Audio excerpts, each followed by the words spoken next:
Vahini, Chapter 10. The jnana derived from the mere hearing of Vedanta cannot be termed direct knowledge. Since the error of taking one thing as another is not removed by actual experience in such a learning process, how can it be treated as direct or authentic? No, it cannot be. It is indirect only. Of course, by hearing about the Swarupa of the Brahman, which is Sat, Chit and Ananda only, one may be able to picture it or imagine it, but one has to actually see the Brahman, the witness of the 5 sheets of the individual. These 5 sheets are the Annamaya Kosha, the Pranamaya, the Manomaya, the Vijnanamaya, and the Anandamaya. That is, the gross body or the food sheath, the energy or the vital airs sheath, the mind or the emotional sheath, wisdom or the intellectual sheath, and the spiritual or bliss sheath. You may know from the Shastras that he who has 4 arms and who has the Shankha, Chakra, Gada and Padma, the conch, the discus, the mace and the lotus, in each of his arms is Lord Vishnu. You may even be picturing him as such in your dhyana. But yet, unless you have actually seen him by your own vision, the knowledge gained by the study of iconography can never be equated with pratyaksha or direct perception. Since the form of Vishnu is considered different and outside, separate, when understood through the study of the Shastras, what you get is really indirect inference, not direct experience. Though a person is ignorant of the fact that the Brahman is his own self, not different or outside or separate, can he not realize himself as Brahman as soon as he hears the exposition of a Mahavakya like Tattvam Asi, thou art that, which reveals that basic truth? But he does not. You may doubt whether the knowledge got from the Shastras about things different from you, like heaven, etc., has any value. But you should not declare so, for the same Shastras have said that you are the Brahman itself, that you are fundamentally Brahman and nothing else, by means of Mahavakyas or great announcements. And they also warn you that direct experience is not got by the mere hearing of these Mahavakyas. The progress of the aspirant is of this nature. He reasons out with faith and care what he heard until he understands the characteristics of the Atma in an indirect way. Then, to bring that knowledge into the field of actual experience, he takes up the process of manana, that is, revolving it in the manas or mind. The Atma is present everywhere and is in everything. It is unaffected. It is omnipresent like Akasha or ether. It is even beyond the Akasha. It is the Akasha in the Chit or the universal consciousness. So it is referred to as Param, or beyond. It is described in the Shrutis as Asangho Ayam Purusha. This Purusha is unattached. The Atma is unaffected and untouched by anything. It is beyond everything and devoid of agitation or activity. You should not doubt whether it is unlimited or not. It is beyond the 3 limitations of space, time, and causation. You cannot state that the Atma is only in one place and not in another. It is not limited by space. You cannot state that it exists at one time and that at another time it does not exist. It is not limited by time. Atma is everything. There is nothing which is not Atma. Atma is all. So it has no limitations of vastus or name or form. Atma is full and free.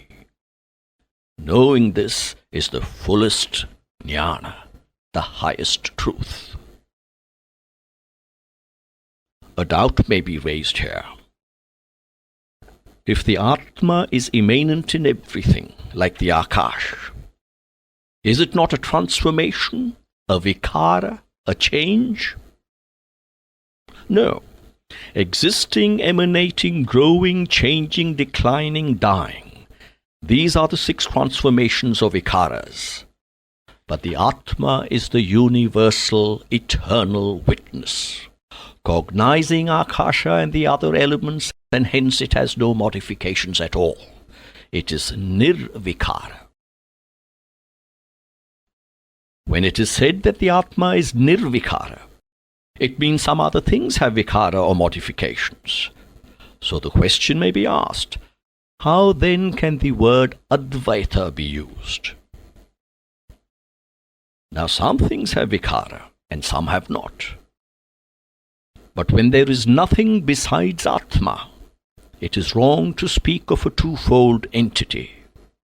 It is not two, it is one. There can be no doubt about this. It cannot arise. How can it be said that there is nothing outside the Atma? Well, for this reason, that the Atma is the cause of all this, and there can be no distinction between the cause and the effect. The cause cannot be without the effect, and the effect cannot be without the cause. Some might be suffering under the doubt. How can the Atma be the universal cause? The Atma is the universal cause because it is the universal seer. The seer is the cause of all the delusion of this world. The seer creates silver in the mother of pearl. The varied scenes of the dream world are the creations of the seer. So too, for the multiplicity of things experienced during the waking stage, the Atma, who is the seer, is the instrument.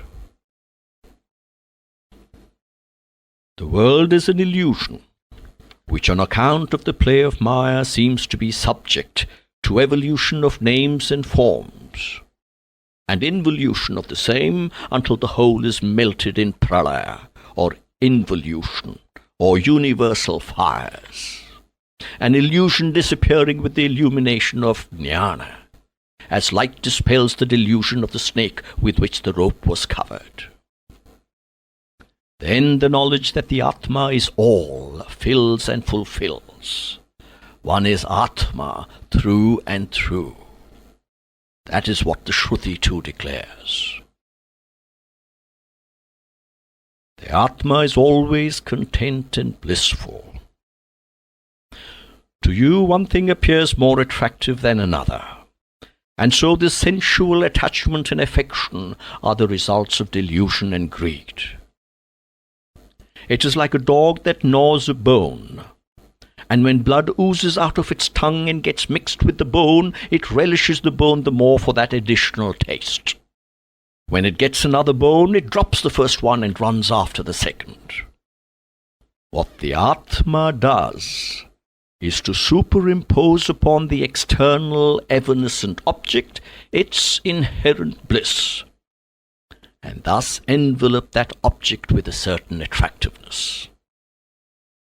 Objects are taken to be pleasure-giving, but they are not really so. They only add to the grief. It is ever changing, this affection towards things seen through the deluded eye.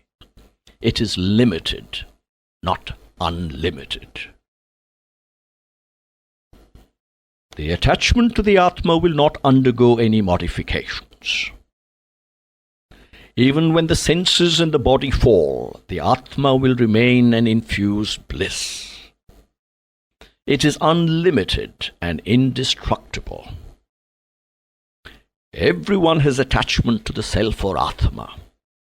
It is of the nature of Paramananda. For this reason it is also described as of the nature of Sat, Chit and Ananda. Are these three, Sat, Chit and Ananda, the characteristics or qualities of the Atma? Or are they its essence, its nature? A doubt of this type may arise. Redness, heat and splendor are the nature of fire, not its attributes. Atma too, in the same manner, has Sat, Chit and Ananda as its very nature. Agni is one, and Atma too is one, though both may appear as different. Liquidity, coldness and taste are of the very nature of water. Water everywhere is the same, no different. Atma is one. It subsumes all, and by knowing it, all is known. The Atma is the witness of the five koshas of the individual, the Annamaya, the Pranamaya, the Manomaya, the Vijnanamaya, and the Anandamaya kosha. How can it be all-knowing, it may be asked. Atma is Chit, and all else is Jada. Atma alone can know, nothing else is capable of knowing. And Atma knows that all else is Atma. Can the pot know the Akasha inside it? Though it does not know, the Akasha is there all the same. But the Atma in man knows even the inert that is of the senses. Thus, the body, the house, the field, the village, the country are all known. So too, the unseen items like heaven, etc., are understood. Though the multiplicity of body, country, etc. is non-existent, they appear so, because they are formed by the tendencies of the mind. They simply appear on the screen as different and varied.